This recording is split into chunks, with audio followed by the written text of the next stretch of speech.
So what deck should you use when you're learning tarot? May seem like a simple question, but sometimes more complicated than you would think.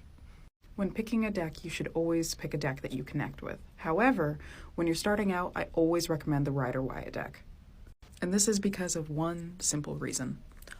All your resources are based around this deck. So when you're learning tarot and you're looking at the meanings of these cards, whether it's in a book or you're Googling it, it's all going to be referencing these cards.